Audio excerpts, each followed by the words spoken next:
कई लोगों के समझ में आला हजरत नहीं आते। नहीं समझ सकता और तू ही नहीं, कोई नहीं समझ सकता। तो आला हजरत क्यों समझ में नहीं आते? तो ये याद रख लें, आला हजरत को समझने के लिए बाप का एक और माँ का नेक होना जरूरी है। तेरा अब्बा कमजोरी का मारिया तो मैं अपना कल्ला। हाय हाय, देखे ना कितनी प्यारी लैंग्वेज यूज की। अस्सलामुअलैकुम वरहमतुल्लाह। तो सभी देखने वालों का वेलकम है मेरे शो में जिसका नाम है लो सामो।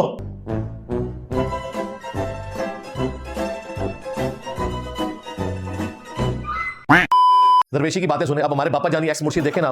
मैंने सुना है कि जब आपने ये तबलीग का सिलसिला शुरू किया था तो उस वक्त आपके ऊपर बड़ी गुर्बत थी। हाँ वाकई वाकई। अब आपने कितनी कोठियां बनाई हैं, कितने बंगले बनाए हैं, क्या असासाजात बनाए हैं? वो खुद कहते हैं मैं गुब्बारे बेचता था, मैं झाड़ू बेचा करता था। उसके बाद भाई दुनिया में कौन सी ऐसी तब्दीली आई है? कोई उनके घर तेल का कुआं निकल गया है, कोई सोने की कान दरियाफ्त हो गई है, बस दीन की वजह से सब कुछ हुआ है। इसके बारे में आप जरा हमारी रहनुमाई फरमाएं ताकि हम दूसरे दोस्तों को बता सके कि हमारा अमीर ऐसा। मैं आपको बताता हूँ, इसमें अब इंजीनियरिंग होगी, जरा सब्र से सुनना है। उसमें ऐसा है कि अबे जल्दी बोल। अब मैं तो क्या अर्ज करूं कि मैं ये सारी भारें आपको जो नजर आ रही हैं दीन की वजह से नजर आ रही हैं। अल्लाह का फजल सारा इसी दीन से खाया है। इस वजह से जब मैं बैठा हूं, मुझ पर ज़कात फर्ज नहीं है। अबे साले, मुझ पर ज़कात फर्ज नहीं है। अच्छा बल्कि नऊज़ुबिल्लाह में ज़कात मांग नहीं रहा। अल्लाह से महफूज रखे मेरे को, मेरी आल को भी महफूज रखे। वो अगर जैसे कोई मुझे ज़कात देना उसकी ज़कात हो जाएगी। ये सर ये तरीका वारदात होता है। समझ रहे हैं ना मेरी बात? हाँ मैं इस पोजीशन हूँ। अब बताइए, अब मेरी कितनी कोठियां, मेरे कितने बंगले। आवा फिर मत दसा।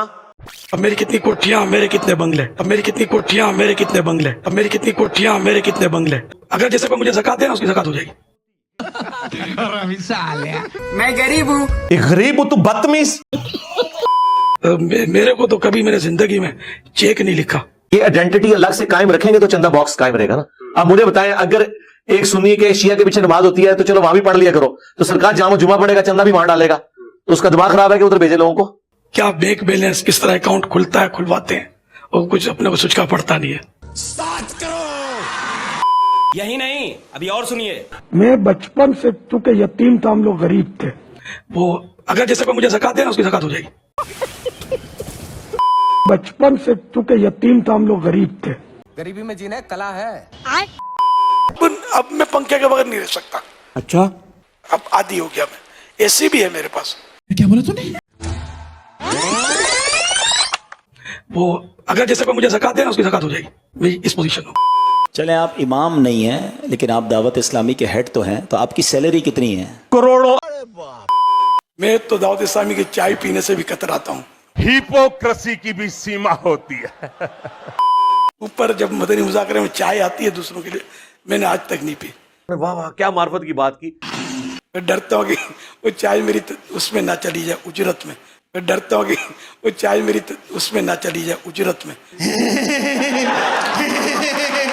मैं दावत इस्लामी से कभी भी 1 रुपया भी नहीं लिया मैंने। अल्हम्दुलिल्लाह, अस्तगफिरुल्लाह, अस्तगफिरुल्लाह, अल्हम्दुलिल्लाह। मैं अल्लाह के लिए काम करता हूँ। तौबा तौबा तौबा। मैंने किताबें, मेरी बहुत सैकड़ों किताबें, लेकिन अल्हम्दुलिल्लाह औलाद को भी वसीयत की हुई है, लिख कर दे दिया। इन्हीं किताबों के जरिए हमें दुनियावी आमदनी नहीं करनी, ये सब अल्लाह के लिए वक्त, अल्लाह कबूल करे। मैं बचपन से, चूंकि यतीम था, हम लोग गरीब थे। गरीबी में जीना कला है, हम सिखाएंगे तुम्हें, क्योंकि हम खानदानी गरीब हैं। हमारा बाप गरीब, दादा गरीब, परदादा गरीब, उसका बाप गरीब, सब गरीब, सातों पुश्ता गरीब।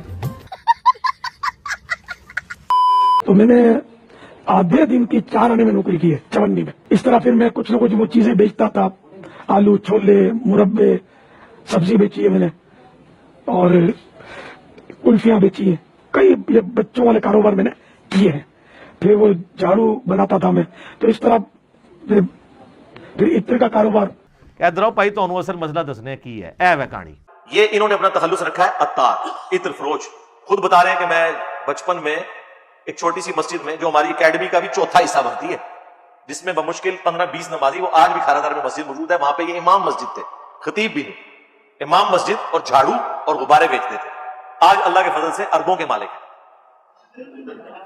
अल्लाह का फजल है, बस एक जुमात बना ली, ठीक है, और फिर कारोबार चल पड़ा। कहेंगे नहीं जी वहां से कुछ नहीं लेते, बस वहां इत्र की एक दुकान है। वे लाखों लोग जब आपसे इत्र खरीदेंगे, आज अनाउंसमेंट करते हैं वो कि पगड़ियों के 7 रंग हैं, अगले दिन उनकी दुकानों के ऊपर 7 रंग की पगड़ियां अवेलेबल होती है। इसका मतलब है पहले बैठ के प्लान करते हैं जी, जिस तरह यहां पे भी होता है ना, कोई इदारे का सरबरा आता है, आते ही वर्दी चेंज कर देता है और अपने किसी चाहने वाले को ठेका दे देता है, लाखों लोगों की वर्दियां पुलिस की या फौज की चेंज हो जाती हैं।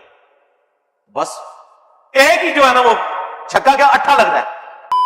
आला हजरत ने क्या लिखा, कोई क्यों पूछे तेरी बात रजा, तुझसे कुत्ते 1000 फिरते हैं। सैयदों का कुत्ता हूं, इनके कुत्तों का कुत्ता हूं। ये नहीं है कि गुलाम अहमद कादियानी दज्जाल जो है वो अगर दावे नबूवत करे तो उसे आप जो है वो कुत्ता कहें और आपके बाबे अपने नामों के कलमे पढ़ाए तो वो टॉमी हो जाए। इस सारे टॉमी में मार छड़ने इंशाअल्लाह ताला। मेरा नबी सा है ही कोई नहीं, तेरे टॉमी थे शाही कोई नहीं। अभी आमद हुई, क्या करूं, टॉमी नहीं छड़ने इंशाअल्लाह ताला। तो हूं तो मतलब हूं ही ना, मदीने का कुत्ता तो मैं मशहूर हूं, सगे मदीना तो मेरा लकब है। लकब ये मैंने खुद लिया है, लकब किसी ने दिया नहीं है। तो बड़ा चंगा काम किया जे अल्लाह दे बंदे हो। सगे मदीना सही तो सबके अंदर मैं भी कुत्ता। तो आका जी के कुत्ते बन के हव हव करो। आस्ताने पाक के कुत्ते।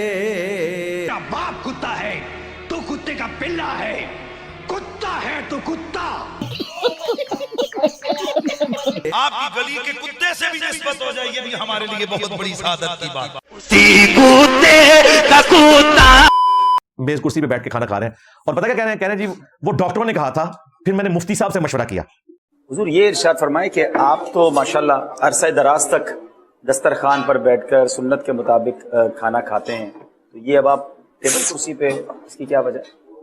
पाँव की तकलीफ की वजह से नमाज भी कुर्सी पर ही पढ़ता हूँ। मुफ्ती साहब से मशवरा किया था, डॉक्टर साहब ने कहा था तो ये कि जमीन पर लेट नहीं पाता। जनाब डॉक्टर ने तो हमें मशवरा नहीं दिया कि दर्द वाली जगह पे हाथ रख के पढ़ो, दादा साहब की घोड़ी। दर्द की जगह पर हाथ रख दे और पढ़े दादा साहेब की घोड़ी। है? लोगों को कहते हो दर्द वाली जगह पे हाथ रख के दादा साहब की घोड़ी पढ़ो, अपने घुटनों का मसला होता है तो जाके आगा खान से इलाज करवाते हो, लोगों को मजारों में भेजते हो, तुम पे बुरा वक्त आता है तो जाके शिफा इंटरनेशनल से इलाज करवाते हो। इनको खुद भी पता है इनके बाबे कुछ नहीं कर सकते। बाबा जानी का पेशाब बंद हुआ था, उसने बकायदा ऑपरेशन करवाया है, वो किसी बाबे के मजार पे नहीं गया और ना उसने पेशाब वाली जगह पे हाथ रख के पड़ा दादा साहब की घोड़ी।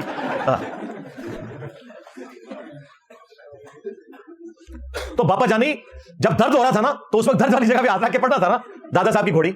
ये सब आपको मशवरे देते हैं, सब फ्रॉड के ऊपर चल रहा है इनका मामला।